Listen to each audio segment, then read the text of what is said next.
എൻ്റെ വിഷനാണ്, my vision for the visionaries. ഇന്ത്യയിലെ ആദ്യത്തെ ഇൻറ്റൻറ്റ് ബേസ്ഡ് ആയിട്ടുള്ള ഒരു ഡെവലപ്മെൻ്റ് ആണ് ഞങ്ങളുടെ വിഷൻ എന്ന് പറയുന്നത്. Creating meaningful changes the lives for the stakeholders. Shreyam ഒരു വിഷണറിയാണ്. ശ്രേയൻ്റെ ആ ഒരു എലഗൻസ്, അതിൻ്റെ ആ ഒരു അപ്പിയറൻസ്, ഇതൊക്കെ ഞങ്ങളുടെ ഡിസൈൻ ലാംഗ്വേജുമായിട്ട് വളരെ കണക്റ്റായിട്ട് നിൽക്കുന്നുള്ളൂ എന്നുള്ളതാണ് അതിൻ്റെ പ്രത്യേകത. ഇങ്ങനൊരു പ്രോജക്റ്റ് ഉണ്ടാവില്ല എന്നൊരു തോന്നലല്ല, അത് ഉണ്ടാവില്ല.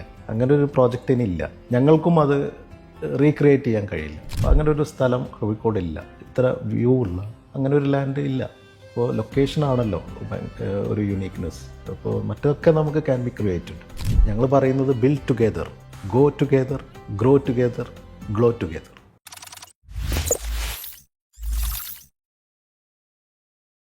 ലൈഫിൽ വലിയ സ്വപ്നങ്ങൾ കാണുന്ന ഔട്ട് ഓഫ് ദി ബോക്സ് ചിന്തിക്കുന്ന ആൾക്കാരില്ലേ? അവർക്ക് ചിന്തിക്കാനും വളരാനും ആകാശത്തോളം തന്നെ വലിയ സ്പേസ് വേണം. അങ്ങനെയുള്ള പക്ക വിഷണറി മൈൻഡുള്ളവർക്കായി കോഴിക്കോട് കാശ്മീർ കുന്നിൻ്റെ മുകളിൽ അണിയിച്ചൊരുക്കുന്ന വിസ്മയമാണ് ദ സ്കൈ. ഒരു ലക്ഷറി വില്ല പ്രൊജക്റ്റ് എന്നതിനപ്പുറം വലിയ ലക്ഷ്യങ്ങളുമായാണ് ക്രൈറ്റർ ഗ്രൂപ്പ് ഈ പ്രൊജക്റ്റ് കൊണ്ടുവരുന്നത്. സ്കൈയുടെ കൂടുതൽ വിശേഷങ്ങൾ പങ്കുവയ്ക്കാൻ നമുക്കൊപ്പമുള്ളത് ക്രൈറ്റർ ഗ്രൂപ്പിൻ്റെ അമരക്കാരൻ ഇഫ്ലു റഹ്മാനാണ്. നമസ്കാരം. Thank you Razia. ഇപ്പോൾ റിയൽ എസ്റ്റേറ്റ് രംഗത്തൊരു സംസാര വിഷയം തന്നെയാണ് സ്കൈ. എന്താണ് ഈ ഒരു ആശയത്തിന് പിന്നിൽ? എങ്ങനെയാണ് ഇതിലേക്ക് എത്തിയത്? സ്കൈ എന്ന് പറയുന്നത് ഒരു ക്രിയേഷനാണ്, ഒരു ഇമോഷനാണ് from the house of Creator group. ഇതൊരു റെസിഡൻഷ്യൽ പ്രോജക്റ്റാണ്. ഇവിടെ 62 പ്രൈവറ്റ് റെസിഡൻസസ് ആണ് ഇവിടെ വരുന്നത്. ഇത് കോഴിക്കോട് തന്നെയാണ്, കോഴിക്കോട് കശ്മീർ കുന്ന് എന്ന് പറയും.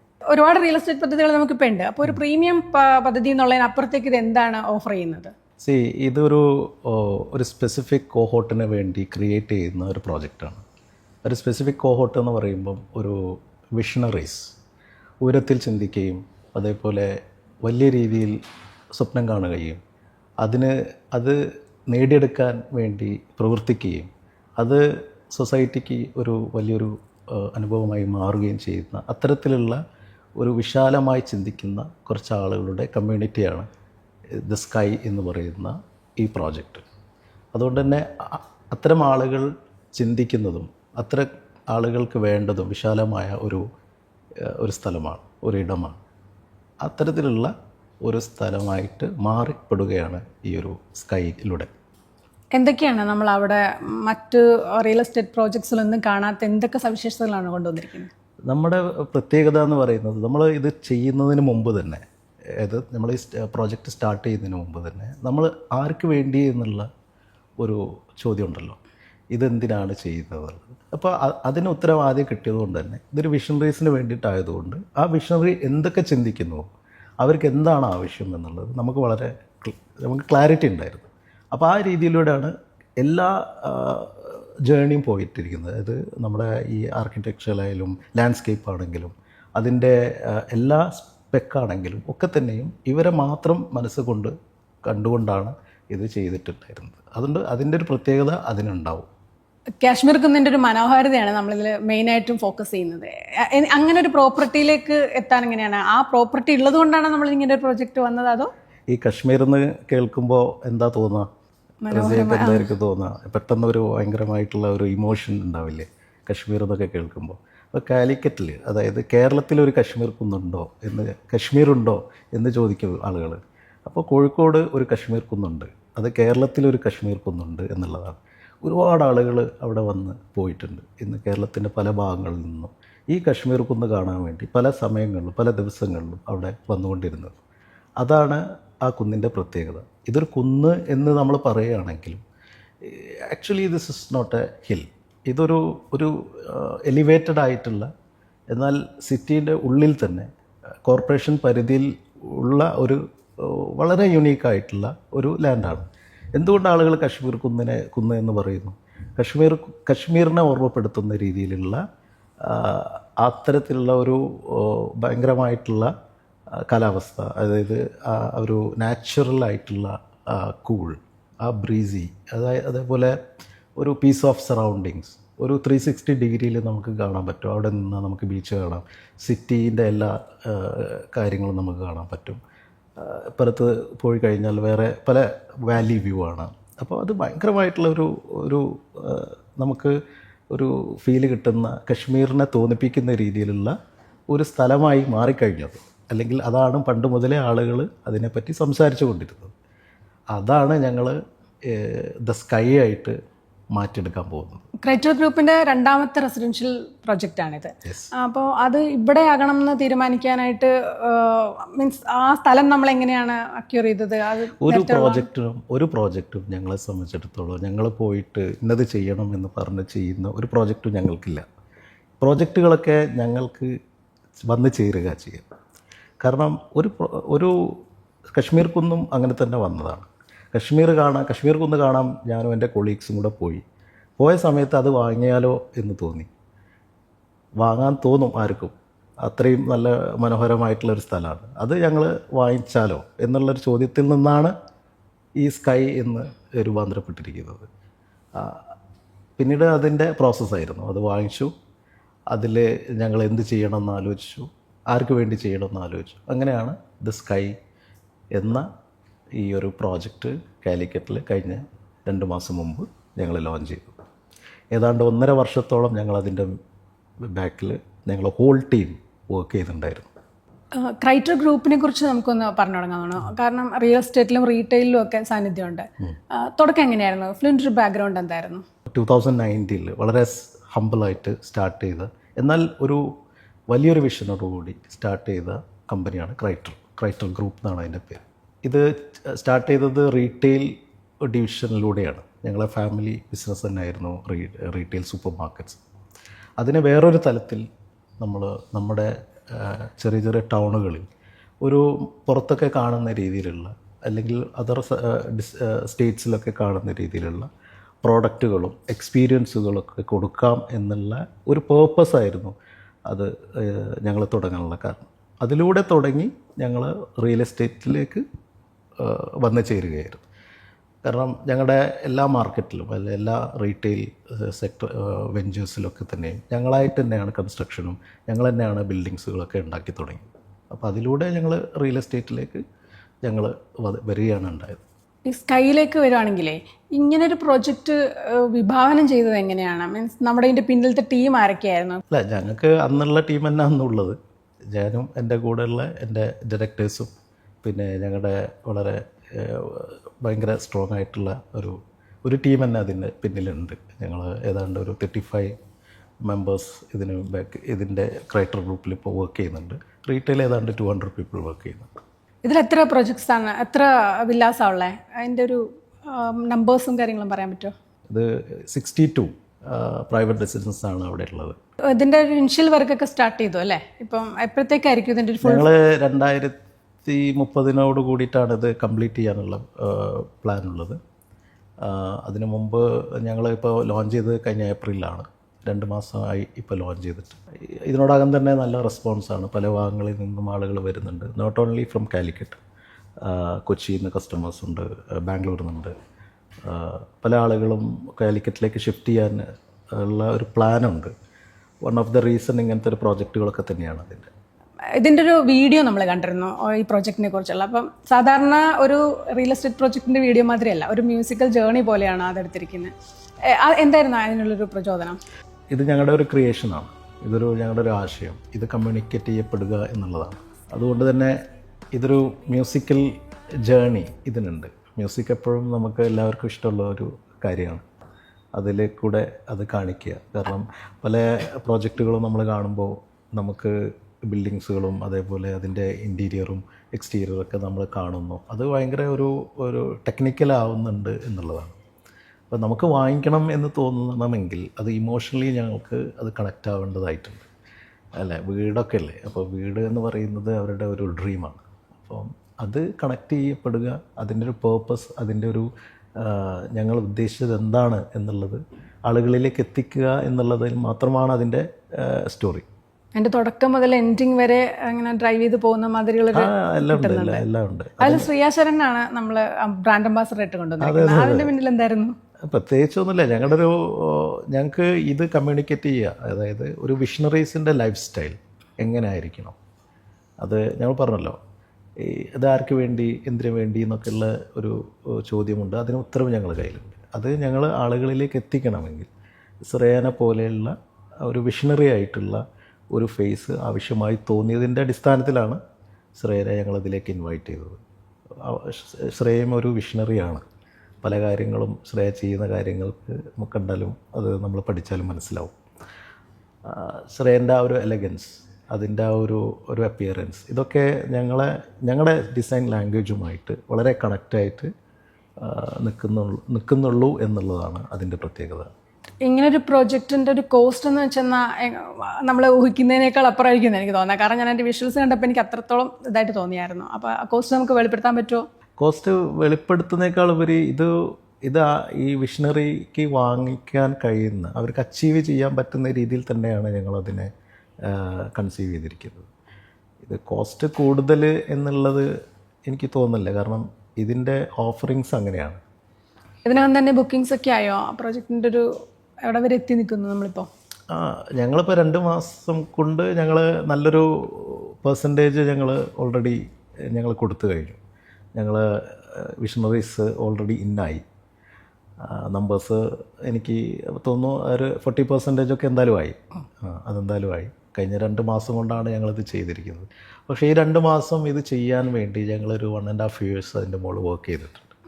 അപ്പോൾ അതിൻ്റെ ഒരു റിസൾട്ടാണ് ലാസ്റ്റ് 2 മാസം കൊണ്ട് ഞങ്ങൾക്ക് കിട്ടിയത്. അപ്പോൾ വർക്കൊക്കെ സ്റ്റാർട്ടായി. ഞങ്ങൾ പറഞ്ഞ പ്രകാരം തന്നെ അതിൻ്റെ സ്കെഡ്യൂള് അതേപോലെ തന്നെ ഒരു ഡിലേയും ഇല്ലാതെ നടക്കുന്നുണ്ട്. അതിനൊക്കെ ഞങ്ങൾക്ക് സ്ട്രോങ് ആയിട്ടുള്ള ടീം അതിനു വേണ്ടി വർക്ക് ചെയ്യുന്നുണ്ട്. അപ്പം എല്ലാം കൊണ്ടും നല്ല രീതിയിൽ പോകുന്നു. ഇതിൻ്റെ ലോഞ്ച് വേളയിൽ താങ്കൾ പറയാനുണ്ടായി ഇനി ഇതുപോലൊരു പ്രൊജക്റ്റ് ഉണ്ടാകുമെന്ന് പറയാൻ പറ്റത്തില്ല, അത്രത്തോളം ഇതാണ് എന്നുള്ള. എന്തുകൊണ്ടായിരിക്കും അങ്ങനെ ഒരു ഇത് തോന്നാൻ കാര്യം? ഇങ്ങനൊരു പ്രോജക്റ്റ് ഉണ്ടാവില്ല എന്നൊരു തോന്നലല്ല, അത് ഉണ്ടാവില്ല. അങ്ങനെ ഒരു പ്രോജക്റ്റ് ഇനി ഇല്ല. ഞങ്ങൾക്കും അത് റീക്രിയേറ്റ് ചെയ്യാൻ കഴിയില്ല. ഞങ്ങൾ തന്നെ പറയുന്നുണ്ട്, ഞങ്ങളുടെ ലൈൻ അത് തന്നെയാണ്, we can offer it again. കാരണം അങ്ങനൊരു സ്ഥലം കോഴിക്കോടില്ല. അത്തരത്തിലുള്ള ആ ഒരു എലിവേറ്റഡ് ആയിട്ടുള്ള കോർപ്പറേഷൻ പരിധിൻ്റെ ഉള്ളിൽ നിൽക്കുന്ന, സിറ്റിനോട് അടുത്ത് നിൽക്കുന്ന, അത്രയും നല്ല ആക്സസിബിൾ ആയിട്ടുള്ള ഇത്ര വ്യൂ ഉള്ള അങ്ങനെ ഒരു ലാൻഡ് ഇല്ല. അപ്പോൾ ലൊക്കേഷനാണല്ലോ ഒരു യുണീക്ക്നെസ്. അപ്പോൾ മറ്റൊക്കെ നമുക്ക് ക്യാൻ ബി ക്രിയേറ്റഡ്. അതായത് ക്ലബ് ഹൗസ് അല്ലെങ്കിൽ അമ്യൂണിറ്റീസ് ഒക്കെ നമുക്ക് റീക്രിയേറ്റ് ചെയ്യാൻ പറ്റും. പക്ഷേ ലൊക്കേഷൻ വി കാണ്ട്, അല്ലേ? അതാർക്കും ചെയ്യാൻ പറ്റില്ല. അതൊരു എന്താ പറയുക, ഒരു അനുഗ്രഹമാണ്. അപ്പോൾ അത് ഒന്നേ ഉള്ളൂ, വൺ ഓഫ് കൈൻഡ്. നമുക്ക് 62 വില്ലകളാണ് ഈ പ്രൊജക്റ്റിലുള്ളത്. നമ്മൾ 62 വിഷണറീസിനെയാണ് അപ്പോൾ ഇവിടെ കൊണ്ടുവരാൻ ഉദ്ദേശിക്കുന്നത്. എങ്ങനെയാണ് അവരുടെ ആ ഒരു സ്റ്റാൻഡേർഡും അവരുടെ ആഗ്രഹങ്ങൾക്കും അനുസരിച്ച് ഓരോ വില്ലേനെയും മാറ്റിയെടുക്കാൻ പറ്റുന്നത്? ഞങ്ങൾ ഇത് ഡിസൈൻ ലാംഗ്വേജിലേക്ക് കിടക്കുന്ന സമയത്ത് ഞങ്ങളുടെ അടുത്ത് വളരെ കൃത്യമായ ഒരു ഐഡിയ ഞങ്ങൾക്കുണ്ട്. കാരണം ഇത് ആർക്ക് വേണ്ടി എന്നുള്ളത് പ്രീ ഡിഫൈൻഡാണ്. അപ്പോൾ വിഷണറീസ് ആയിട്ടുള്ള ആളുകൾക്ക് എന്ത് വേണം എന്നുള്ളതാണ്. അപ്പോൾ വിഷണറീസിൻ്റെ ലൈഫ് സ്റ്റൈൽ എന്ന് പറയുന്നത്, അവരുടെ ഒരു ഫാക്ടേഴ്സ് എന്ന് പറയുന്നത്, ഏറ്റവും കൂടുതൽ അവരുടെ സ്ട്രെങ്ത് എന്ന് പറയുന്നത് അവരുടെ ഫാമിലി, അതേപോലെ അവരുടെ ഹെൽത്ത്, അവരുടെ ടൈം, അവരുടെ എൻ്റർടൈൻമെൻറ്റ്, ഇതൊക്കെ ആ പ്രോജക്റ്റിൽ എങ്ങനെ ബിഹേവ് ചെയ്യുന്നു എന്നുള്ളതാണ്. ഫോർ എക്സാമ്പിൾ, നമ്മളൊരു ഫാമിലി ആയിട്ട്, അല്ലെങ്കിൽ അവരുടെ ഏറ്റവും വലിയ സ്ട്രെങ്ത് മേ ബി അവരുടെ സ്പൗസ് ആയിരിക്കാം, അല്ല അവരുടെ ഹസ്ബൻഡ് ആയിരിക്കും. അവരുടെ ഒരു മൊമെൻറ്റ്സ് എങ്ങനെ എൻഹാൻസ് ചെയ്യപ്പെടണം, when they are at balcony, അല്ലെങ്കിൽ അവർ കിച്ചണിൽ എങ്ങനെ ഇൻട്രാക്ട് ചെയ്യുന്നു, അവർ ലിവിങ് റൂമിൽ എങ്ങനെ ബിഹേവ് ചെയ്യുന്നു, ഇതിനൊക്കെ കൃത്യമായിട്ടുള്ള ഒരു ഫ്ലോ ചാർട്ട് നമ്മൾ ഡിസൈനിൽ കൊണ്ടുവന്നിട്ടുണ്ട്. ആ ഫീൽ, ആ ഇമോഷൻ അവർക്ക് കിട്ടുന്ന രീതിയിൽ. ഇപ്പോൾ നോക്കുകയാണെങ്കിൽ നമ്മുടെ വീടിൻ്റെ ഹൈറ്റ് തന്നെ പറയുകയാണെങ്കിൽ മറ്റ് പ്രൊജക്റ്റിൽ നിന്ന് വ്യത്യസ്തമായിട്ട് 3.8 meters ഹൈറ്റ് കൊടുത്തിട്ടുണ്ട്. അപ്പോൾ വിഷണറീസ് എന്ന് പറയുമ്പോൾ അവരെപ്പോഴും ഒരു ഇൻഫിനിറ്റ് വ്യൂസ് അല്ലെങ്കിൽ ഉയരത്തിൽ ചിന്തിക്കുന്ന ആളുകളാണ്. അപ്പം അവർക്കൊരു വിശാലത, അതായത് വലിയ സ്പേസ് ആവശ്യമാണ് തിങ്ക് ചെയ്യാൻ. അപ്പോൾ അങ്ങനെയൊക്കെ ആലോചിക്കുമ്പോഴാണ് നമ്മൾ ഓരോ എലമെൻസും ഓരോ കോർണറും എങ്ങനെ ഉണ്ടായിരിക്കണം എന്നുള്ളത്. അപ്പോൾ നിങ്ങളതിൽ ഒരു രാത്രി ഉറങ്ങി എണീക്കുമ്പോൾ കിട്ടുന്ന ആ ഒരു ഫീലായിരിക്കും. ഇപ്പോൾ എത്ര ഞാനത് പറഞ്ഞു കഴിഞ്ഞാലും ചിലപ്പം മനസ്സിലായിക്കോണമെന്നില്ല. പക്ഷേ ഇവർക്ക് അത് കിട്ടുന്ന ആ ഒരു സാറ്റിസ്ഫാക്ഷൻ, ആ ഒരു എനർജി, ആ ഒരു ഫീൽ, അത് ആ വീടിൻ്റെ ഉള്ളിലുണ്ടാവും എന്നുള്ളതാണ് ഞങ്ങൾക്കിപ്പോൾ പറയാൻ പറ്റുന്നത്. കാരണം കൃത്യമായ ഒരു ഐഡിയ ഞങ്ങളുടെ കയ്യിലുണ്ട്. അത് ഇപ്പോൾ നോക്കുകയാണെങ്കിൽ എക്സ്റ്റീരിയർ വ്യൂസ് നോക്കുകയാണെങ്കിൽ ഫുൾ ഗ്ലാസ് ഫസാഡാണ്. അപ്പോൾ ഗ്ലാസ് വരുമ്പോൾ എപ്പോഴും നമുക്കൊരു പ്രീമിയം അല്ലെങ്കിൽ ഒരു വാവ് ലുക്ക് നമുക്ക് കിട്ടുന്നുണ്ട്. പക്ഷേ അതിൻ്റെ ഇൻറ്റൻറ്റ് എന്ന് പറയുന്നത് ഒരു ഓപ്പണായിട്ട് ചിന്തിക്കുന്ന ആളുകൾക്കുള്ള ഒരു ക്രൈറ്റീരിയയാണ്. നമ്മൾ വീട്ടിൻ്റെ ഉള്ളിൽ നിന്ന് ഇരിക്കുന്ന സമയത്ത് വാലി വ്യൂ, അതായത് കിച്ചണിൽ നിൽക്കുന്ന സമയത്ത് നമ്മൾ ഗ്ലാസിൻ്റെ ഉള്ളിലൂടെ കാണുന്നത് വാലിയാണ്. അപ്പോൾ അവിടെ കിട്ടുന്ന ആ ഒരു എനർജി അതൊരു വേറെ തന്നെ ഒരു ഫീലായിരിക്കും. അവരെ ഹെൽത്തിനെ കുറിച്ച് പറയുകയാണെങ്കിൽ, അപ്പോൾ നമ്മൾ വീടിൻ്റെ മുന്നിൽ തന്നെയാണ് നമ്മൾ സൈക്കിൾ ട്രാക്കും ജോഗിങ് ട്രാക്കും ഇട്ടിരിക്കുന്നത്. നിങ്ങൾ വേറെ ദൂരമൊന്നും പോകേണ്ട ആവശ്യമില്ല. ഒരു റൗണ്ട് എന്ന് പറയുന്നത് 1.5 കിലോമീറ്റേഴ്സ്. എഗെയിൻ അത് കഴിഞ്ഞ് നമ്മൾ എവിടെ പോകണം എന്നുള്ളതാണ്. അതിലൂടെ പോയി നമ്മൾ എത്തിച്ചേരുന്നത് നമ്മുടെ ജിമ്മിലാണ്. ദെൻ ജിമ്മിൽ നിന്ന് നമ്മൾ നേരെ ഇറങ്ങുന്നത് സ്വിമ്മിംഗ് പൂളിലേക്കാണ്. അപ്പോൾ സ്വിമ്മിങ് എന്ന് പറയുന്നത് തന്നെ ഒരു സ്വിമ്മിങ് എക്സ്പീരിയൻസ് കിട്ടുന്ന രീതിയിലാണ്. പല സ്ഥലങ്ങളിലും അല്ലെങ്കിൽ നമുക്ക് തന്നെ കണ്ടിട്ടുണ്ടാകും, ഒരു വിഷ്വൽ അപ്പീലിനാണ് പല പ്രോജക്റ്റുകളും സ്വിമ്മിംഗ് പൂളൊക്കെ കൊടുക്കാറുള്ളത്. ഒരു ഒളിമ്പിക് പൂൾ എങ്ങനെയാണോ ക്രിയേറ്റ് ചെയ്തിരിക്കുന്നത് അതിൻ്റെ ഹാഫ് സൈസെങ്കിലും നമ്മളത് കൊടുക്കുമ്പോഴാണ് ശരിക്കുള്ള ഒരു സ്വിമ്മിങ് എക്സ്പീരിയൻസ് നമുക്ക് കിട്ടുന്നത്. ആ പ്രോജക്റ്റിൽ നമ്മൾ കൊടുത്തിരിക്കുന്നതും അങ്ങനെ ആ ഒരു തോട്ട് പ്രോസസ്സിലൂടെയാണ്.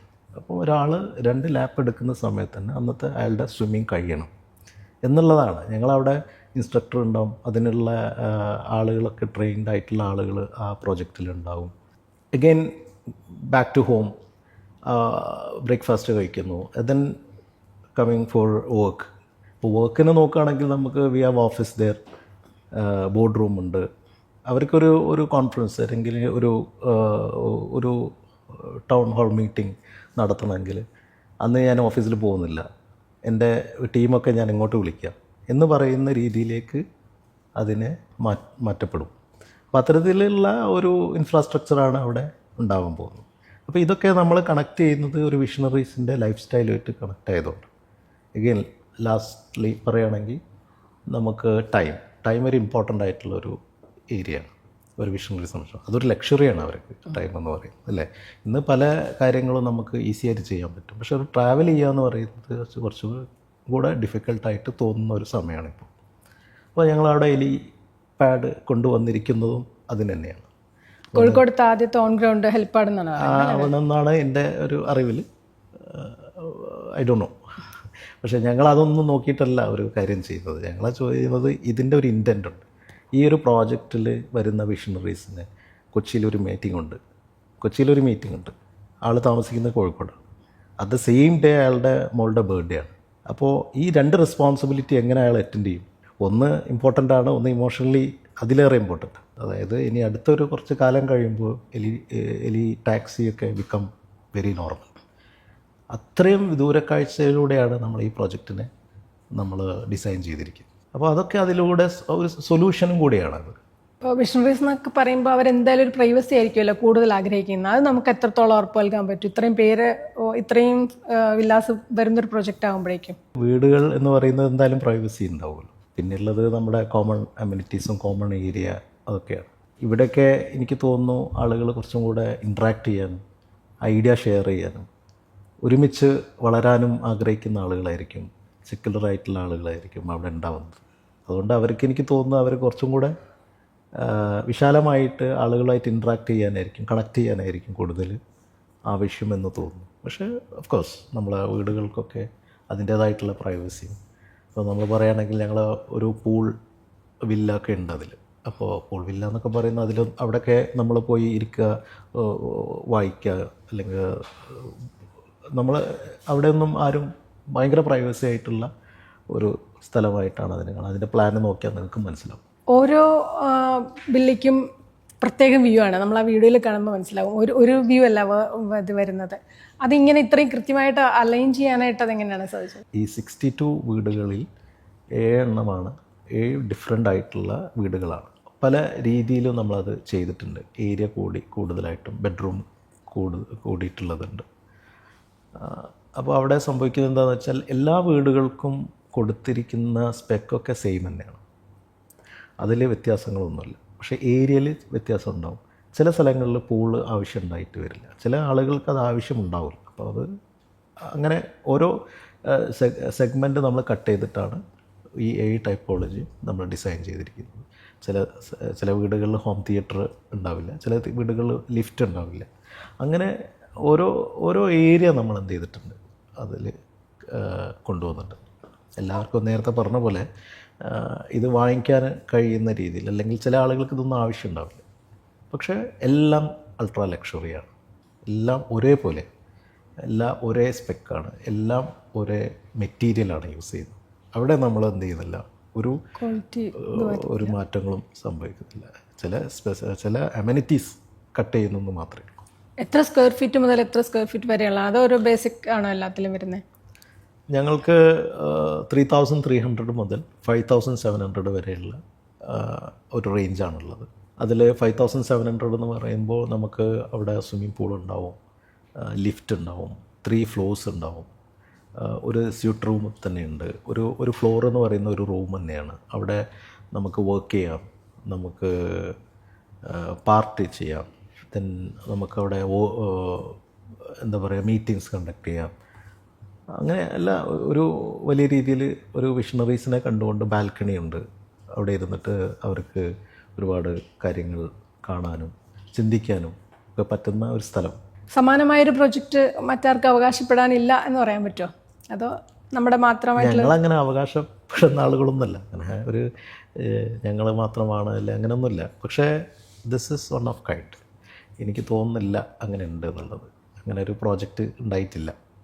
ഞങ്ങൾ തന്നെ പറയുന്നത് ഇന്ത്യയിലെ ആദ്യത്തെ ഇൻറ്റൻറ്റ് ബേസ്ഡ് ആയിട്ടുള്ള ഒരു ഡെവലപ്മെൻ്റ് ആണെന്നാണ്. അതിനൊരു കാരണം എന്ന് പറയുന്നത് ഞങ്ങൾക്കൊരു ഇൻറ്റൻറ്റ് ഇതിൻ്റെ ബാക്കിലുണ്ട് എന്നുള്ളതാണ്. റിയൽ എസ്റ്റേറ്റ് കമ്പനികൾ മത്സരിക്കുന്നത് ലക്ഷറിയിലാണ്. പണ്ട് മുതലുള്ള ആളുകൾ ഈ കമ്മ്യൂണിറ്റി ലിവിങ്ങിനെ കണ്ടിരിക്കുന്നത് ഒരു കൺവീനിയൻ ഉണ്ടാവുക, അതേപോലെ സെക്യൂരിറ്റി അല്ലെങ്കിൽ സേഫ്റ്റി, ഇൻവെസ്റ്റ്മെൻറ്റ്, ഓണർഷിപ്പ്, ഇതൊക്കെ കണക്റ്റഡാണ് റിയൽ എസ്റ്റേറ്റിൽ. പക്ഷേ ഞങ്ങൾ ഇതിൽ നിന്നൊക്കെ വ്യത്യസ്തമായി ഇതൊക്കെ ഞങ്ങളെ സംബന്ധിച്ചിടത്തോളം ഇതൊരു നിർബന്ധമായിട്ടും ചെയ്യേണ്ട കാര്യമാണ് റിയൽ എസ്റ്റേറ്റിൽ, അല്ലെങ്കിൽ ഞങ്ങൾ കൊടുക്കുന്ന പ്രോഡക്റ്റിൽ ഇതെല്ലാം ലക്ഷറിയൊക്കെ കൊടുക്കണം എന്നുള്ളതാണ്. ഇപ്പോൾ ഒരാൾ പറയുന്നു ഞാൻ 50 നമ്പർ ഓഫ് അല്ലെങ്കിൽ 50 നിലകളിലായി അപ്പാർട്ട്മെൻറ്റ് ചെയ്യുന്നു. മറ്റൊരാൾ പറയുന്നത് നാളെ ഞാൻ 60 നിലയിൽ ചെയ്യുന്നു. ഒരാൾ പറയുന്നു ഞാൻ എത്ര അമ്യൂണിറ്റീസ് കൊടുക്കുന്നു, വേറൊരാൾ പറയുന്നു ഞാൻ പുതിയ അമ്യൂണിറ്റി കൊണ്ടുവരാൻ പോകും. ഇതൊക്കെ ഒരു സമയം കഴിയുമ്പോൾ അത് മാറി വേറെ ഒന്ന് വരും. അപ്പോൾ അവിടെ നമുക്ക് ഒരു പുതുമയോ അല്ലെങ്കിൽ നമ്മൾ എന്ത് ചെയ്യുന്നു എന്നൊന്നും പറയുന്നതിലുള്ള ഒരു കാര്യം ഉണ്ടോ എന്ന് എനിക്ക് തോന്നുന്നില്ല. പക്ഷേ ഇവിടെ ഞങ്ങളെന്താ ചെയ്യുന്നത് വെച്ചാൽ, ഞങ്ങൾ പ്രോജക്റ്റ് എന്ന് പറയുന്നത് ഈ റിയൽ എസ്റ്റേറ്റിനെ എങ്ങനെ ഹ്യൂമൻ പൊട്ടൻഷ്യലുമായിട്ട് കണക്റ്റ് ചെയ്യാൻ പറ്റും എന്നതിനെക്കുറിച്ചാണ് ഞങ്ങൾ നോക്കുന്നത്. അതായത് ഞങ്ങളെ പ്രോജക്റ്റിൽ അല്ലെങ്കിൽ ഞങ്ങൾക്കൊരു പ്രോജക്റ്റാണുള്ളത്. ആ സ്കൈയിൽ വരുന്ന സമയത്ത് ആ വ്യക്തിയുടെ ജീവിതം എങ്ങനെ ട്രാൻസ്ഫോം ചെയ്യുന്നു എന്നതിനെക്കുറിച്ചാണ് ഞങ്ങൾ ആലോചിച്ചുകൊണ്ടിരിക്കുന്നത്. അതുകൊണ്ടാണ് ഒരു സ്പെസിഫിക് ഇൻറ്റൻറ്റ് ഈ പ്രോജക്റ്റിലുണ്ടെന്ന് പറയുന്നത്. ഞങ്ങൾ 62 വിഷണറീസിനെ മാത്രമാണ് ഇവിടെ നോക്കുന്നത്. നിങ്ങൾ വിഷണറി ആണോ, യു കം ടു അസ് എന്നാണ് ഞങ്ങൾ പറയുന്നത്. വിഷണറി എന്ന് പറയുമ്പോൾ വീണ്ടും ആളുകൾ ആലോചിക്കാവോ, എൻ്റെ അടുത്ത് ഞാൻ കമ്പയർ ചെയ്യുന്നത് ആൾ എത്ര റിച്ച് എന്നുള്ളതല്ല, അല്ലെങ്കിൽ ആൾ ഇങ്ങനെ ഒരുപാട് ബിസിനസ് ചെയ്യുന്ന ആളുകൾ, വലിയ ഓൺട്രപ്രണേഴ്സ്, ഇങ്ങനെ നമ്മളതിനെ ഡിഫറൻഷ്യേറ്റ് ചെയ്യുന്നില്ല. നല്ല മനസ്സുള്ള ലൈക്ക് മൈൻഡഡ് ഉള്ള ആളുകൾ, നമ്മളെ ലൈഫ് സ്റ്റൈൽ ആഗ്രഹിക്കുന്ന ആളുകൾ, വലിയ മാറ്റങ്ങൾ കൊണ്ടുവരാൻ ആഗ്രഹിക്കുന്ന ആളുകൾ, ഇത്തരം ആളുകൾ അവിടെ വരുമ്പോൾ ഓട്ടോമാറ്റിക്കലി അവരെ പേഴ്സണൽ ഗ്രോത്ത് ഉണ്ടാവുകയാണ് ചെയ്യുക. അവർ വളരും. ഈ വളർച്ച എന്ന് പറയുന്നത് ഈ ഒരു ഇക്കോസിസ്റ്റത്തിൽ നിന്ന് ഉണ്ടാവേണ്ടതാണ്. അവിടെയാണ് നമ്മൾ സ്പേഷ്യൽ ഷിഫ്റ്റിനെ കുറിച്ച് സംസാരിക്കുന്നത്. ഇന്ന് പല ആളുകളും, എനിക്ക് തോന്നുന്നു പല റിസർച്ചേഴ്സും പറയുന്ന ഒരു കാര്യമാണ്. അതായത് നിങ്ങൾ താമസിക്കുന്ന സ്ഥലം, നിങ്ങൾ വർക്ക് ചെയ്യുന്ന സ്ഥലം നിങ്ങളെ ഇൻഫ്ലുവൻസ് ചെയ്യുന്നുണ്ട് ഇല്ലേ? ഉണ്ടാവും, തീർച്ചയായിട്ടും ഉണ്ട്. അത് നിങ്ങളെ വളർച്ചയിലെത്തിക്കും. നിങ്ങളുടെ ചിന്തകളുടെ നിങ്ങളുടെ ഇമാജിനേഷൻ, നിങ്ങളുടെ ക്രിയേറ്റിവിറ്റി, ഇതെല്ലാം വലിയ രീതിയിൽ ആവും എന്നുള്ളതാണ്. അങ്ങനെ നോക്കുകയാണെങ്കിൽ വലിയ വലിയ ആളുകൾ, ഇന്ന് ലോകത്തുള്ള വലിയ വലിയ ആളുകൾ അല്ലെങ്കിൽ താമസിച്ചുകൊണ്ടിരിക്കുന്നത് ഇത്തരം സ്ഥലങ്ങളിലാണ്. അത് എൻവയൺമെൻറ്റ്, ആ എൻവയൺമെൻറ്റ് നമ്മളെ ചേഞ്ച് ചെയ്യപ്പെടും എന്നുള്ളതാണ്. അത്തരത്തിലുള്ള ഒരു എക്കോസിസ്റ്റം അല്ലെങ്കിൽ അത്തരത്തിലുള്ളൊരു എൻവയൺമെൻറ്റാണ് ഞങ്ങൾ കൊടുക്കുന്നത്, rather than giving lot of അമ്യൂണിറ്റീസൊക്കെ എന്തായാലും ഉണ്ട്, അത് നിർബന്ധമായിട്ടുമുണ്ട്, നമ്മളെന്തായാലും കൊടുത്തേ പറ്റുള്ളൂ, അത് കൊടുക്കുന്നുണ്ട്. പക്ഷേ ബിയോണ്ട് ദാറ്റ് നമ്മൾ എന്ത് ചെയ്യുന്നു എന്നുള്ളതാണ്. അപ്പോൾ ഞങ്ങൾ പറയുന്നത് എന്താണ്, when you are coming to us, നിങ്ങൾക്ക് ട്രാൻസ്ഫോം ചെയ്യാനുള്ള, അല്ലെങ്കിൽ നിങ്ങളെ വളരാനുള്ള, നിങ്ങളെ ചിന്തകളെ ഷാർപ്പാക്കാനുള്ള, നിങ്ങൾക്ക് ഇമാജിൻ ചെയ്യാൻ പറ്റുന്ന രീതിയിലുള്ള ഒരു എൻവയൺമെൻറ്റ് ക്രിയേറ്റ് ചെയ്യും. അതാണ് വിഷണറീസ്. നമ്മുടെ ഒരു ടോട്ടൽ ഈ പ്രോജക്റ്റ് കോസ്റ്റ് എത്രയാണ് വരുന്നത്? ഏകദേശം എത്ര ഇൻവെസ്റ്റ്മെൻറ്റിലാണ് ഈ ഒരു വില്ല പ്രോജക്റ്റ്? ഇത് ഞങ്ങളിപ്പോൾ എസ്റ്റിമേറ്റ് ഇട്ടിരിക്കുന്നത് ഒരു 275 crores ആണ്. കേരളത്തിൽ തന്നെ ഒരു വലിയ പ്രൊജക്റ്റ് എന്ന് പറയാൻ പറ്റില്ല അപ്പോൾ ഇതിനെ? കേരളത്തിൽ വലിയ പ്രോജക്റ്റ് ഒന്നും നമുക്ക് പറയാൻ പറ്റില്ല, പക്ഷെ ഞങ്ങളെ സംബന്ധിച്ചിടത്തോളം വലിയ project. This is the first residential പ്രോജക്റ്റാണ് from the house of Creator. മുമ്പ് ഞങ്ങൾ കപ്പിൾ ഓഫ് അതർ പ്രോജക്റ്റ് ചെയ്തിട്ടുണ്ട് റിയൽ എസ്റ്റേറ്റിൽ. അത് കൊമേഴ്ഷ്യൽ ഡെവലപ്മെൻറ്റ്സ് ആയിരുന്നു അധികം. അതായത് പുതിയ ഇൻ്റർനാഷണൽ ബ്രാൻഡ്സുകൾക്കൊക്കെ വേണ്ടിയിട്ടുള്ള ഷോപ്പിംഗ് സെൻറ്റേഴ്സ് ഉണ്ടാക്കുക എന്നുള്ളതാണ്. അത് ഞങ്ങൾ തുടങ്ങി വെച്ചത് ഞങ്ങളുടെ തന്നെ മാർക്കറ്റിന് വേണ്ടിയിട്ട് ചെയ്ത് തുടങ്ങി. അത് പിന്നീട് നമ്മൾ പല ബ്രാൻഡുകൾക്കും ചെയ്ത് തുടങ്ങിയത്. അതായത് നമ്മുടെ റീറ്റെയിൽ സ്പേസിന് വേണ്ടിയിട്ട് തുടങ്ങി. ഇനീഷ്യലി നമ്മൾ അങ്ങനെ അതിനാണ് ചെയ്ത് തുടങ്ങിയത്. അപ്പോൾ അത് ഞങ്ങളിപ്പോൾ ഇത് നോക്കുകയാണെങ്കിൽ റിയൽ എസ്റ്റേറ്റിൽ ഞങ്ങൾ നോക്കുകയാണെങ്കിൽ ഒരു 8ാമത്തെ പ്രോജക്റ്റാണ് ഈ ദ സ്കൈ എന്ന് പറയും.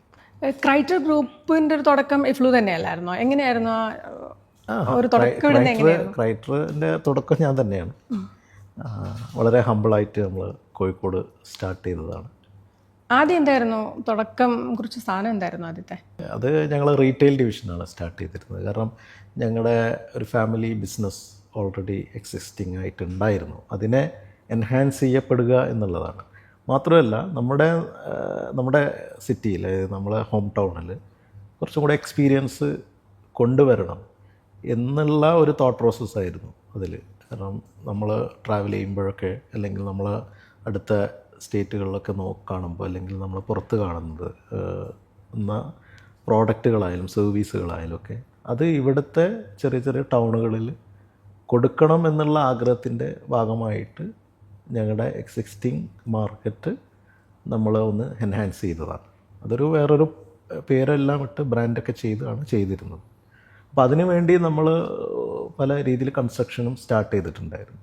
പിന്നീട് അത് നമ്മുടെ മറ്റുള്ള ബ്രാൻഡുകൾക്ക് നമ്മൾ കൊടുക്കാൻ വേണ്ടി ചെയ്തു തുടങ്ങി. അങ്ങനെയാണ് കൊമേഴ്ഷ്യൽ ഡെവലപ്മെൻറ്റ്സ് ക്രൈറ്റർ ഗ്രൂപ്പിൻ്റെ അണ്ടറിൽ വന്നു തുടങ്ങിയത്.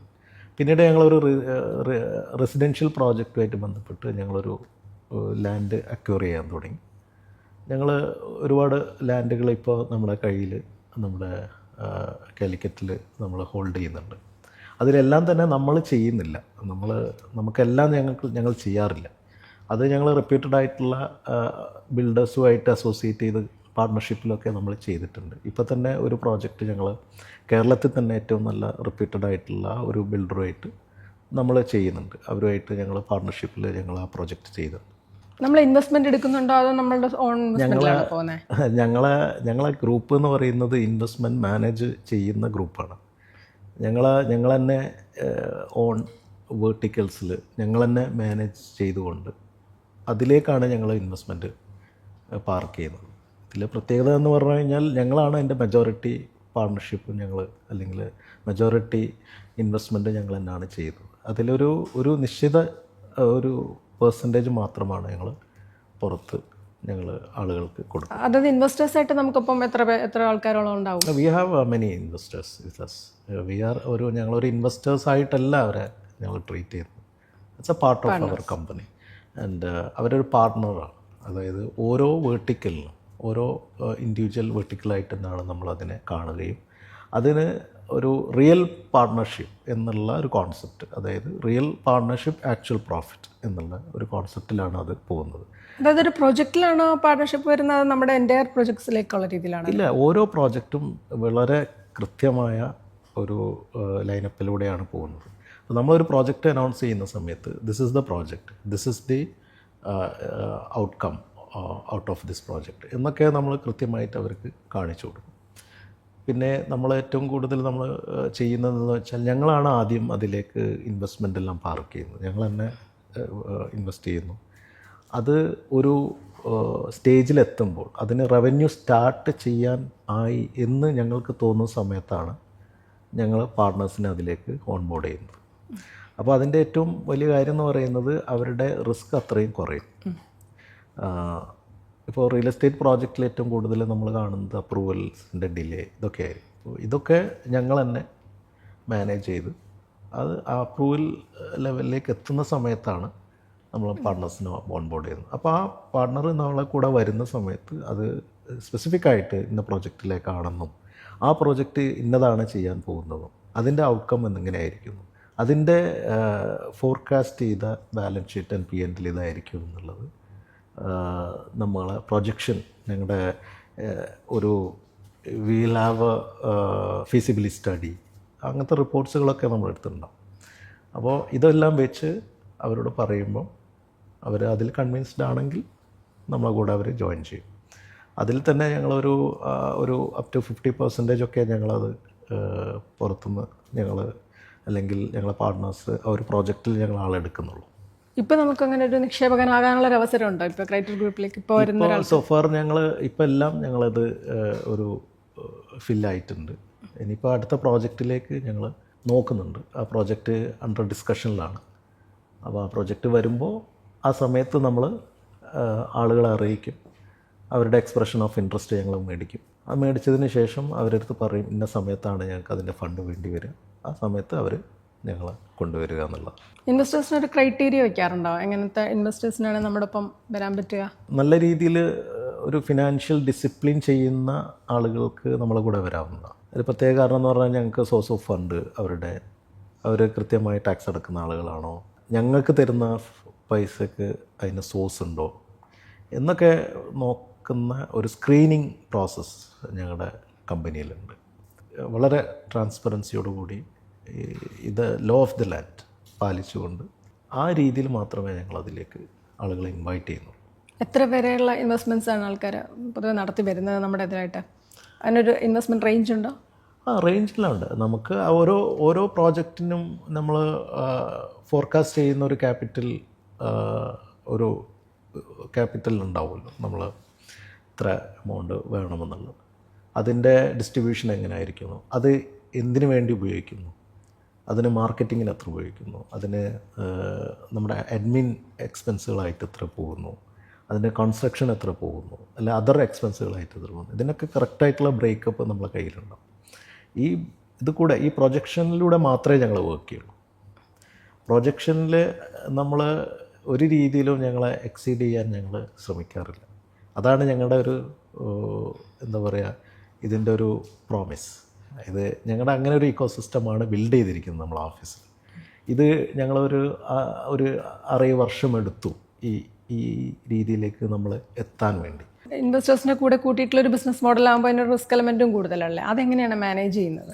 അതാണ് ഞങ്ങൾ ഈ റിയൽ എസ്റ്റേറ്റിൽ തന്നെ ഞങ്ങൾ ഇൻവെസ്റ്റ്മെൻറ്റ് കൂടുതലും ചെയ്യുന്നത്. അപ്പോൾ ഇതൊരു വാല്യൂ അപ്രിഷ്യേറ്റ് ചെയ്യുന്ന പ്രോജക്റ്റുകളായിരിക്കും എപ്പോഴും. പിന്നെ ബിസിനസ് ആകുമ്പം റിസ്ക് എന്തായാലും നമ്മൾ കാണണം, ബിയോണ്ട് അവർ കൺട്രോൾ. എന്തെങ്കിലും സംഭവിച്ചു കഴിഞ്ഞാലൊക്കെ അതെല്ലാ ബിസിനസ്സിലും ഉണ്ട്. ഒരു ബിസിനസ്സിലും റിസ്ക് ഇല്ല നമുക്ക് പറയാൻ പറ്റില്ല. റിസ്ക് മാക്സിമം കുറയ്ക്കുക എന്നുള്ളതാണ് നമ്മളെപ്പോലത്തെ ഒരു കമ്പനിക്ക് ചെയ്യാൻ പറ്റുന്ന ഏറ്റവും വലിയ ഒരു കാര്യം. കാരണം നമ്മൾ അങ്ങനെ ഒരു പ്രോസസ്സിലൂടെയാണ് നമ്മൾ പോകുന്നത്. റിസ്ക് കുറക്കാനുള്ള എല്ലാ സ്റ്റഡിയും എല്ലാ എഫിഷ്യൻ്റായിട്ടുള്ള എല്ലാ ആളുകളും അതിൽ വർക്ക് ചെയ്യും. കൺസൾട്ടൻ്റായാലും അല്ലെങ്കിൽ അതർ സർവീസുകളാണെങ്കിലും നമ്മൾ ചെയ്യുന്ന കാര്യത്തിൻ്റെ ക്ലാരിറ്റിയും ട്രാൻസ്പെറൻസിയും ഒക്കെ അങ്ങനെ അതിലൂടെ തന്നെയാണ് നമ്മൾ പോകുന്നത്. അതിലൊന്നും യാതൊരു കോംപ്രമൈസും ഇന്ന് വരെ നമ്മൾ നടത്തിയിട്ടില്ല, ഇനി നടത്താനും പോകുന്നില്ല. ഈ റിയൽ എസ്റ്റേറ്റിലെ ഇപ്പോഴത്തെ ഒരു ട്രെൻഡ് എന്താണ് കണ്ടിരുന്നത്? ഒരു ഇടക്കാലത്ത് വളരെ ബൂം ഉണ്ടായിരുന്നൊരു മാർക്കറ്റാണിത്. പിന്നീട് അത് കുറച്ച് NRIയുടെ ഇതൊക്കെ കുറഞ്ഞു. ആ ഒരു മാർക്കറ്റിൽ നിന്ന് ഇപ്പോൾ എന്താണ് അവസ്ഥ? എൻ്റെ ഒരു എക്സ്പീരിയൻസിൽ ഒരുപാട് ആളുകൾ ധാരാളം ഇൻവെസ്റ്റ്മെൻറ്റ് കൊണ്ടുവരുന്ന ഒരു സെക്ടറാണ് റിയൽ എസ്റ്റേറ്റ്. അതിലൊരു റിസ്ക് എലമെൻറ്റ്സ് കുറച്ച് കുറവുണ്ട്. മാത്രമല്ല ഇതൊക്കെ ആളുകൾക്ക് ഒരു ഇൻവെസ്റ്റ്മെൻറ്റ് മാത്രമല്ല, ഒരു ഇമോഷൻ കൂടിയാണ്. ഒരാളെ സംബന്ധിച്ചിടത്തോളം അവരെ ലൈഫിൽ 2 ഇവൻ്റാണ്. ഒന്ന് ആളുടെ മാരേജ് ആയിരിക്കും. രണ്ടാമത്തെ കാര്യം എന്ന് പറയുന്നത് അവരൊരു വീട് വാങ്ങിക്കുക. ഫസ്റ്റ് ഇവൻറ്റിൽ അത്ര ഒരു വിവരമൊന്നും ഉണ്ടാവണമെന്നില്ല. സെക്കൻഡിലേക്ക് വരുന്ന സമയത്ത് അവരൊരു അതിൻ്റെ കൂടെ ഒരാളും ഉണ്ടാവും, അവരുടെ അല്ലേ, അവരുടെ പാർട്ട്ണറും കൂടെ ഉണ്ട്. ഇതൊരു ട്രാവലാണ്, ഇതൊരു ജേണിയാണ്. ആ ജേണിയിൽ അവർ ഭയങ്കരമായിട്ട് ഇഷ്ടത്തോടെ ചെയ്യുന്നൊരു കാര്യം. ഇത്തരം ആളുകൾ ഇന്നും നന്നായിട്ട് ഇൻവെസ്റ്റും ചെയ്യുന്നുണ്ട്, വാങ്ങിക്കുന്നുണ്ട്. അതുകൊണ്ട് തന്നെ നമ്മളെപ്പോലത്തെ ഒരു വളരെ ജെന്യൂനായിട്ട് ചെയ്യുന്ന ആളുകൾക്ക് എനിക്ക് തോന്നുന്ന റൈറ്റ് ടൈമാണ് ഓൾവേസ്, എല്ലാ സമയത്തും. ക്രൈറ്റർ ഇപ്പം ഇനി പുതിയ പ്രോജക്ട്സ് എന്തെങ്കിലും പ്ലാൻ ചെയ്യുന്നുണ്ടോ ഉടനെ? ഞങ്ങളിപ്പോൾ ഞങ്ങളുടെ ഒരു മനസ്സിലൊരു ആശയമുണ്ട്. അത് ഞങ്ങളിങ്ങനെ ഡിസ്കഷൻ ടേബിളിലാണുള്ളത്. അതായി കഴിഞ്ഞാൽ ഐ തിങ്ക് വേറൊരു സ്കൈ നമുക്ക് ക്രൈറ്ററിന് പ്രതീക്ഷിക്കാൻ പറ്റും. റെസിഡൻഷ്യൽ പ്രോജക്റ്റ് ആണോ അതോ? ഇപ്പോൾ ഞങ്ങൾ റെസിഡൻഷ്യൽ പ്രോജക്റ്റിലാണ് കൂടുതലും ഫോക്കസ് ചെയ്യുന്നത്. ആസ് ഓഫ് നൗ അങ്ങനെയാണ്. കാരണം ഞങ്ങളെ പ്രോജക്റ്റുകൾക്കൊക്കെ ഞാൻ പറഞ്ഞല്ലോ ഒരു ഇൻറ്റൻറ്റും പേർപ്പസും ഒക്കെ ഉണ്ടാവും പ്രോജക്റ്റിന്. എല്ലാ പ്രോജക്റ്റും ഞങ്ങൾ ചെയ്യുകയില്ല. ഞങ്ങളിൽ തന്നെ ലാൻഡുകളുണ്ട്, ഞങ്ങളവിടെ ചെയ്യുന്നില്ല. അത് ഞങ്ങൾക്ക് ചെയ്യാൻ കഴിയില്ല. ഞങ്ങൾ ചെയ്യുമ്പോൾ കുറച്ചും കൂടെ ഒരു ക്രിയേറ്റീവായിട്ടും ആ രീതിയിലൂടെയാണ് ഞങ്ങൾ ബിസിനസ്സിനെ കാണുന്നത്. അതുകൊണ്ട് അങ്ങനെയുള്ള പ്രോജക്റ്റുകൾ മാത്രമേ ഞങ്ങൾ ചെയ്യുള്ളൂ. അങ്ങനത്തെ പ്രോജക്റ്റുകളിലെ ഞങ്ങൾ ഇൻവെസ്റ്റും ചെയ്യുള്ളൂ. ഈ ക്രൈറ്റർ തുടങ്ങുമ്പോൾ ഒരു ലക്ഷ്യം ഉണ്ടായിരുന്നല്ലോ, ആ ലക്ഷ്യത്തിലേക്ക് എത്രത്തോളം അടുത്തിട്ടുണ്ട്, അല്ലെങ്കിൽ ആ ലക്ഷ്യത്തിൽ എത്രത്തോളം പൂർത്തീകരിക്കാൻ സാധിച്ചിട്ടുണ്ട്? അല്ല, ഞങ്ങളെ ഇഷ്ടങ്ങളാണല്ലോ, ഞങ്ങൾ ചെയ്യുന്ന പ്രോജക്റ്റുകളും ഞങ്ങൾ ചെയ്യുന്ന ബിസിനസ്സുകളും ഞങ്ങൾ ഇഷ്ടത്തോടെ ചെയ്യുന്ന കാര്യങ്ങളാണ്. അങ്ങനെ നോക്കുകയാണെങ്കിൽ ഞങ്ങൾ ഒരുപാട് ദൂരെ പോയി എന്നുള്ളതാണ്. ഞങ്ങൾ ഒരുപാട് ആഗ്രഹങ്ങൾ ഇനിയുമുണ്ട്. ഞങ്ങൾ പല കാര്യങ്ങളും ചെയ്യണമെന്നുണ്ട്, പല സെക്ടറിലേക്കും വരണമെന്നുണ്ട്. പക്ഷേ ഇപ്പോൾ ഞങ്ങൾ ചെയ്യുന്ന കാര്യങ്ങൾ, ഞങ്ങൾ ഓരോ പ്രോജക്റ്റും ഞങ്ങൾ ഭയങ്കര എൻജോയ് ചെയ്തിട്ട് ചെയ്യുന്നതാണ്. അപ്പോൾ അതിന് സമയം എടുത്ത് അതിനെ പെർഫെക്ഷനിലൂടെ അത് വാങ്ങിക്കുന്ന ഒരാൾ, അല്ലെങ്കിൽ ഞങ്ങളുടെ സർവീസോ ഞങ്ങളുടെ പ്രോഡക്റ്റോ ഒരാൾ വാങ്ങിക്കുന്നുണ്ടെങ്കിൽ എൻഡ് ഓഫ് ദി ഡേ അവർ സാറ്റിസ്ഫൈ ആവണം. അവരുടെ ഒരു ആവശ്യം, അവരുടെ ഇമോഷൻ അതിന് കണക്റ്റ് ആവും. ഇതാണ് ഞങ്ങളുടെ ഒരു ആവശ്യം. അതിലൂടെയാണ് നിങ്ങളെ സ്ഥലത്തിരുന്ന് ചിന്തിച്ചിട്ടാണ് ഞങ്ങളൊരു പ്രോഡക്റ്റ് ഡിസൈൻ ചെയ്യുന്നത്, അല്ലെങ്കിൽ ഒരു സർവീസ് ഡിസൈൻ ചെയ്യുന്നത്. ഇതല്ലാതെ റിയൽ എസ്റ്റേറ്റ് അല്ലാതെ മറ്റെന്തെങ്കിലും പ്രോജക്ട്സിലേക്ക് ക്രൈറ്റർ കിടക്കാൻ ഉദ്ദേശിക്കുന്നുണ്ടോ? ഞാൻ പറഞ്ഞല്ലോ, വി ഡോണ്ട് നോ. ഇത് ഞങ്ങളൊരു ഇൻവെസ്റ്റ്മെൻറ്റ് മാനേജ്മെൻറ്റ് കമ്പനി എന്ന നിലയിൽ ഞങ്ങളിപ്പോൾ ചെയ്യുന്ന പ്രോജക്റ്റ് ഇതാണ്. അപ്പോൾ ഞങ്ങളുടെ സ്റ്റഡിയും ഞങ്ങളുടെ റിസർച്ചും ഒക്കെ ഞങ്ങളെ പഠിപ്പിച്ചതും ഞങ്ങൾക്ക് മനസ്സിലാക്കി തന്നതും ഇതാണ്. നാളെ ഒരു നല്ലൊരു പ്രോജക്റ്റ് അല്ലെങ്കിൽ നല്ലൊരു ഇൻവെസ്റ്റ്മെൻറ്റ് ഓപ്പർച്യൂണിറ്റി നമുക്ക് വരുന്നുണ്ടെങ്കിൽ തീർച്ചയായിട്ടും അത് പഠിക്കും, അത് നോക്കി കാണും. അത് ഞങ്ങൾക്ക് ഫീസിബിൾ ആണെന്നുണ്ടെങ്കിൽ ഡെഫിനറ്റ്ലി ഞങ്ങൾ വരും. ഞങ്ങളുടെ വിഷൻ എന്ന് പറയുന്നത് creating meaningful changes the lives for the stakeholders. അപ്പോൾ നിങ്ങൾക്കൊരു ചേഞ്ച് ഉണ്ടാക്കാൻ വേണ്ടിയിട്ടുള്ള എന്ത് കാര്യത്തിലേക്കും ഞങ്ങൾ വന്നുകൂടായി ഒന്നുമില്ല. പക്ഷേ ഇൻവെസ്റ്റ്മെൻറ്റ് മാനേജ് ചെയ്യുന്നതുകൊണ്ട് തന്നെ അത് ഒരുപാട് ക്രൈറ്റീരിയ നമ്മൾ നോക്കും. അതിൻ്റെ സേഫ്റ്റി, സെക്യൂരിറ്റി, ഒരു ഇൻവെസ്റ്ററും അവരുടെ പ്രിൻസിപ്പൽ എമൗണ്ട്, അതിൽ ഞങ്ങൾക്ക് തന്ന പൈസയുടെ അല്ലെങ്കിൽ ഞങ്ങൾ ഇൻവെസ്റ്റ് ചെയ്ത ആ എമൗണ്ടിന് ഞങ്ങൾ കൊടുക്കുന്നൊരു സെക്യൂരിറ്റി, അതൊരിക്കലും കുറഞ്ഞു പോകാൻ പാടില്ല. പ്രോഫിറ്റ് നെക്സ്റ്റാണ്. പ്രോഫിറ്റ് എന്നുള്ളത് അടുത്തൊരു സ്റ്റേജാണ്. കാരണം ബിസിനസ്സിൽ പ്രോഫിറ്റ് ഉണ്ടാവും. അത് എത്ര പെർസെൻറ്റേജ് ഉണ്ടാക്കണം, അത് ഞങ്ങൾ എൻഫിസാജ് ചെയ്ത പ്രോഫിറ്റ് ചിലപ്പോൾ ചില പെർസെൻറ്റേജ് കുറയാം, ചിലപ്പോൾ കൂടാം. ഞങ്ങൾക്ക് ഇതുവരെ അങ്ങനെ ഞങ്ങൾ പ്രൊജക്റ്റ് ചെയ്ത രീതിയിൽ വന്നിട്ടുണ്ട്. പക്ഷെ ഒരു ഇൻവെസ്റ്ററും ഒരു പാർട്ട്ണറും നമ്മളെ അടുത്തുനിന്ന് അവരുടെ തന്ന പൈസ കുറഞ്ഞു പോകാൻ പാടില്ല. അത് അപ്രിഷ്യേറ്റ് ചെയ്തുകൊണ്ടിരിക്കും. ആ അപ്രിഷ്യേറ്റ് ചെയ്യുന്നതിലാണ് നമ്മളെ സക്സസ്. നമ്മൾ ഒരു 2019 സ്റ്റാർട്ട് ചെയ്തു. ഇനി അടുത്ത 10 വർഷത്തിനുള്ളിൽ എവിടെ എത്തണം എന്നാണ് ഒരു ലക്ഷ്യം വെച്ചിരിക്കുന്നത്? ഞങ്ങൾ വളരെ കൃത്യമായിട്ട് ആ പ്ലാന് ഞങ്ങൾക്ക് 2030 ആകുമ്പോൾ എന്തൊക്കെ ചെയ്യണം, 2035 ആകുമ്പോൾ എന്തൊക്കെ ചെയ്യണം എന്നുള്ളത് നമ്മൾ വളരെ കൃത്യമായ പ്ലാനും അതിൻ്റെ എക്സിക്യൂഷനും ഒക്കെ ഞങ്ങൾ ഡിസ്കസ് ചെയ്യുന്നുണ്ട്. അതിനുള്ള പ്രിപ്പറേഷൻസ് നമ്മൾ ഓരോ ദിവസവും നമ്മൾ ചെയ്യുന്നുണ്ട്. കേരളത്തിൽ നിന്ന് ഒരുപാട് കമ്പനികൾ ഇപ്പോൾ ലിസ്റ്റഡ് ആയി തുടങ്ങിയിട്ടുണ്ട്. അങ്ങനെ ഒരു ലക്ഷ്യമുണ്ടോ നമ്മുടെ ക്രൈറ്റർ ഗ്രൂപ്പിന്? ഏത് വർഷത്തോടെ നമുക്കൊരു IPO കാണാൻ പറ്റുമോ? IPO എന്നുള്ളത് നമുക്ക് ഇന്നത്തെ ബിസിനസ് ഫെർട്ടനിറ്റിയിൽ അല്ലെങ്കിൽ ഇന്ന് ബിസിനസ് സെക്ടറിൽ ഇറ്റ്സ് ബിക്കം നോർമൽ. അല്ലെങ്കിൽ ഒരു ഒരു ഒരു എല്ലാവരും വാല്യുവേഷൻ ഇതൊക്കെ ചെയ്തുകൊണ്ടിരിക്കുന്ന ഒരു സിറ്റുവേഷനാണ് നമ്മൾ കണ്ടുകൊണ്ടിരിക്കുന്നത്. അതുകൊണ്ട് തന്നെ നമ്മളെ കമ്പനിക്കും ആ ഒരു ഫൗണ്ടേഷൻ നമ്മൾ സെറ്റ് ചെയ്തിട്ടാണ്, ഏർലിയർ സ്റ്റേജിൽ തന്നെ സെറ്റ് ചെയ്തിട്ടാണ് നമ്മളെല്ലാ കാര്യങ്ങളും മുന്നോട്ട് പോയിക്കൊണ്ടിരിക്കുന്നത്. ഒരു IPO ഒക്കെ ആവശ്യമുണ്ടെങ്കിൽ മാത്രം അതിനെക്കുറിച്ച് ചിന്തിച്ചാൽ മതി എന്നുള്ളതാണ് ഇപ്പോഴത്തെ ഞങ്ങളുടെ ഒരു തോട്ട് പ്രോസസ്സ്. ഇനിയിപ്പോൾ ഭാവിയിൽ അതൊരു ആവശ്യമുണ്ട്, നമുക്ക് അങ്ങനെ ഒരു പബ്ലിക്കിൽ പോകണം, ഞങ്ങൾക്ക് അത്തരത്തിലുള്ള ഒരു ഫണ്ട് ജനറേറ്റ് ചെയ്യണം എന്നുള്ള ഒരു സിറ്റുവേഷൻ വരുമ്പോൾ നമുക്ക് പോകാൻ പറ്റുന്ന രീതിയിലാണ് അടിത്തറ. തീർച്ചയായിട്ടും നമ്മളത് ചെയ്ത് തുടങ്ങിയ മുതൽ തന്നെ അങ്ങനെ തന്നെയാണ് നമ്മൾ ചെയ്തിരിക്കുന്നത്. ഈ സ്കൈയുമായിട്ട് ബന്ധപ്പെട്ടേ ഞാൻ നോട്ട് ചെയ്തൊരു വലിയൊരു കാര്യം ചെന്നാൽ ഇതുമായിട്ട് ബന്ധപ്പെട്ടൊരു ബുക്ക് തന്നെ ഇറക്കിയിട്ടുണ്ട് നമ്മൾ, എൻ്റെ വിഷനൊക്കെ വെച്ചിട്ട്. അതിൻ്റെ ഒരു ആരാണ് അങ്ങനെ ഒരു കൺസെപ്റ്റ് പറഞ്ഞത്? ഇതൊരു കോൺസെപ്റ്റ് അല്ല, ഞാൻ ആ സ്ഥലത്ത് പോയ സമയത്ത് എനിക്ക് തോന്നിയ ഒരു കാര്യം, ഇത് ഒരു should not be another project, സാധാരണ ഒരു പ്രൊജക്റ്റ് ആവാൻ പാടില്ല എന്നതാണ്. എഗെയിൻ റിപ്പീറ്റ് ചെയ്യുന്ന ഒരു പ്രൊജക്റ്റ് ആവാൻ പാടില്ല. ഇവിടെ ആര് താമസിക്കുന്നു, എന്തിന് താമസിക്കുന്നു എന്നതിനൊക്കെ കുറിച്ച് കൃത്യമായ ധാരണ എനിക്കുണ്ടായിരുന്നു. അത് ഞാനൊന്ന് സ്ക്രിപ്റ്റാക്കി എഴുതി വെച്ചു എന്നുള്ളതാണ്. അപ്പോൾ ഓരോ ഘട്ടത്തിലും നമ്മളതിനെ ഒരു ക്ലാരിറ്റി കൊണ്ടുവന്നു. ആ പ്രോജക്റ്റിന് എന്തൊക്കെ ഉണ്ടാവണം, ഈച്ച് ആൻഡ് എവറി കോർണർ, അതിൽ എന്ത് പാടില്ല, അതിൽ ആ വിഷണറീസ് എങ്ങനെ ബിഹേവ് ചെയ്യണം, എങ്ങനത്തെ ഉള്ള ആളുകളായിരിക്കും അവിടെ വരേണ്ടത്, എന്തായിരിക്കും അതിൻ്റെ എക്സ്റ്റീരിയർ, അല്ലെങ്കിൽ അതിൻ്റെ ഒരു ഫിലോസഫി എന്തായിരിക്കും എന്നൊക്കെ ഉള്ളതിനെക്കുറിച്ച് എഴുതി ഉണ്ടാക്കി. ഇതിന് ശേഷമാണ് ഈ പ്രോജക്റ്റ് ഈവൻ ഞങ്ങൾ ആർക്കിടെക്റ്റുമായിട്ട് സംസാരിക്കുന്നത് വരെ, ഡിസൈൻ ടീമുമായിട്ട് സംസാരിക്കുമ്പോൾ തന്നെ ഈ ബുക്കാണ് ഞങ്ങൾ സംസാരിച്ചത്. ബുക്ക് പബ്ലിഷ് ചെയ്ത് നമ്മൾ ആദ്യം ഇറക്കി. ഈ ഒരു പബ്ലിക്കേഷനൊന്നും ഞാൻ പോയിട്ടില്ല, അതിനുവേണ്ടി ചെയ്തതുമല്ല അത്.